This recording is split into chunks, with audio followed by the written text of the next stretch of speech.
welcome to Inside Boxing's Throwdown. This is our third segment of the day, of the week. I'm Aurelio Martinez, Steven Johnson. So what we're going to talk about, this open discussion. We got some things we're going to talk about. We're going to follow up on last week's USA Boxing drama. We'll call it drama. We're going to talk about the Canelo Alvarez deal, which looks like it's pretty much done out of the picture. It's been canceled. And we're going to open the topic and talk just about other things that are happening currently. Okay, so Steve, to start off with USA Boxing, last week you guys know we had USA Boxing President John Brown as a call-in guest, and he went on to talk about USA Boxing's position with the cancellation of ringside. We had a lot of emails, a lot of calls. Not a lot of people were satisfied with what he had to say, but nonetheless, that's what he had to say. He basically said, in a nutshell, is that the USA Boxing is no longer going to give away their product. Whatever his product is, they're not giving it away. Okay, but something else happened where, and correct me if I'm wrong, the president, vice president of the Silver Gloves, Mike Rogers, put out his own video, breaking news, and brought out some really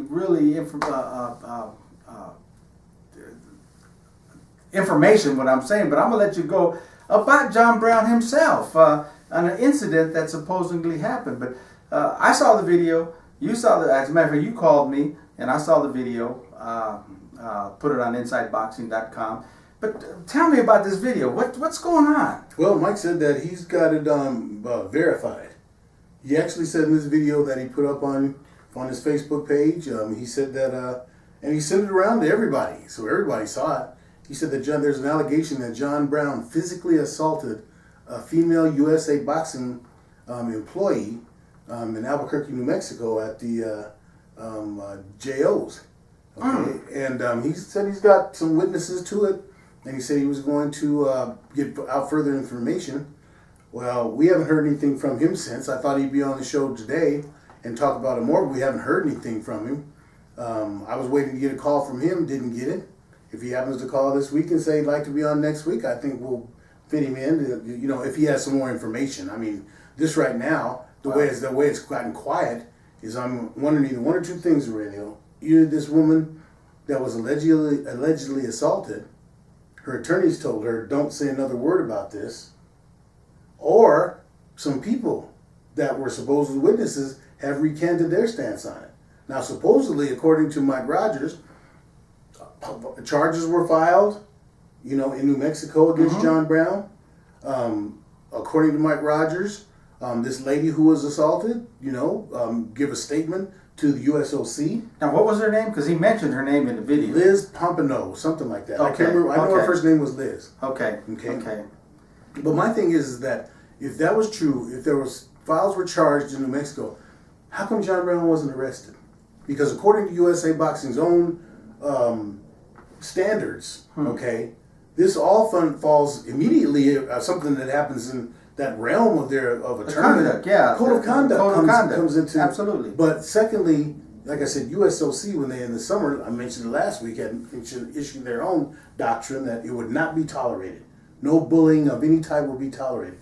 That would also fall under the bullying aspect. Well, yeah, because if you watch this video and you'll see, you know, what they're saying is he actually physically grabbed this lady and shook her like a rag doll, shook her and was yelling at the top of his lungs right in her face. Yeah. These are some pretty strong allegations. And you know what makes it really bad, Aurelio? There's no one else saying anything about this besides Mike Rogers. I mean, I know that Pat Berry and his wife there with Nevada, the way USA Boxing did them, I know they, you know, are definitely feel like they've been treated wrong.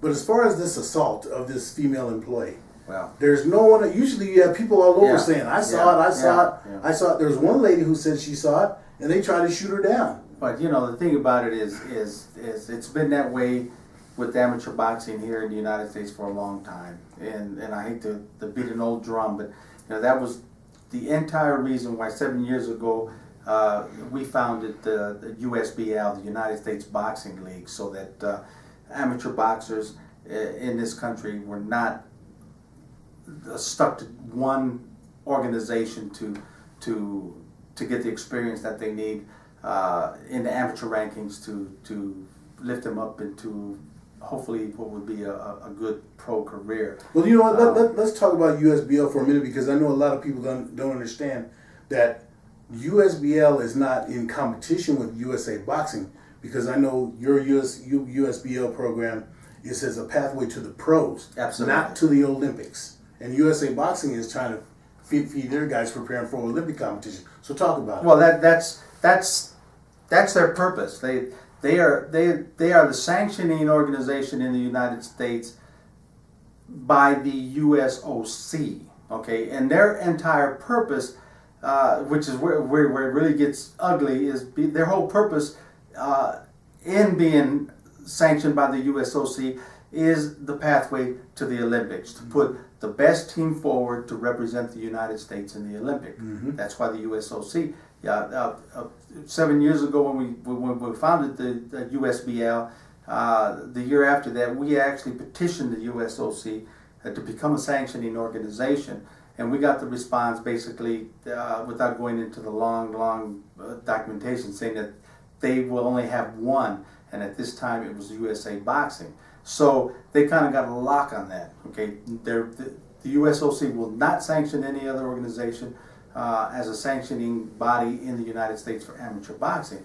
But in saying that, it doesn't stop any other organization from coming into play to put on their tournaments, their shows, whatever they have to do for the betterment of amateur boxing, to allow amateur boxers, both kids and young adults and adults, to better themselves so they can plan for a career in the professional rankings. And that's what we do. We did that simply because as we started to do our shows, we wouldn't bother with the sanctioning from USA Boxing, because that's not what we were about. We were a different organization. So what they did, they couldn't stop us from doing our shows, and they can't stop us from doing our shows. So what they did was they sent out a letter, a notice to all their membership, stating that if any of the members were to participate in one of our shows that's a non-sanctioned by USA Boxing, that they would suspend them from USA Boxing, so then they would not be able to participate in any USA Boxing event. Mm-hmm. Okay, it was a scare tactic. Okay, because basically what I ended up sending out in our press releases and stuff, saying that we want to know anyone that fights on our cards that has or will be suspended, so that we can continue with our legal options against USA Boxing if they indeed were suspended. Well, now, 6 years later, they've yet to suspend anyone. As a matter of fact, one of the officials here in Colorado started to officiate for professional boxing. Okay, and when she was basically noticed saying you can't do that or we're going to suspend you, the response was, suspend me. I don't care. Well, they didn't. Then they came back and sent another memo to their officials and membership, saying that it was okay for officials to do non-sanctioning events, okay, but not for the fighters. So it's a bullying tactic. But I think that time has come and go. As a matter of fact, USBL since then has really focused on our semi-pro competition, which is basically adults 18 and over, so to prepare them to get into the professional rankings. Now, we'll announce for next year, we will start again with the general tournaments that will include youth. Okay, so the youth that will want to better their skills and do that and have an option to USA Boxing, it's there. And still the same thing relies. If they are suspended, we want to know, we want to see the documentation where they are suspended, and then we'll send it to our legal department from there. But what I'm saying now is we're going to go through with that. We're not going to allow this sole source anymore. And I apologize for taking all this time, but I think the amateurs out there really need to know that there's something coming as an option for them. I have to say that next week we don't really have anything of substance, boxing wise, to come up. Although we do have one thing good for me next Sunday here in Colorado, as you already know. We'll have our Golden Gloves tournament. Will end next Sunday night here, and I'm proud to say that I'll be inducted in the Colorado Golden Gloves Hall of Fame. Congratulations! Thank you, man, for support of the program over the years. And I still contend that if you stick around long enough, you get to be 65 years old. Good things happen to you, okay? Ooh, is that how old you are already? Oh, man. Well, April 26th, I'll be 65. Well, congratulations on that. Living long enough. Yes. But no, it's an honor. I'm not too far behind him, okay? Yeah. It's really an honor I'm proud of, and I'll be there, and we'll talk about that more in the coming weeks. But the next fight that we have to look forward to is when we'll have Jesse Vargas, going against Adrian Broner. 2 weeks. In 2 weeks on April 21st. We'll talk about that fight card more on next Sunday, and it'll air on Monday, but we'll talk about that at that time. Well, good. Okay. We didn't get a chance to touch on the Canelo,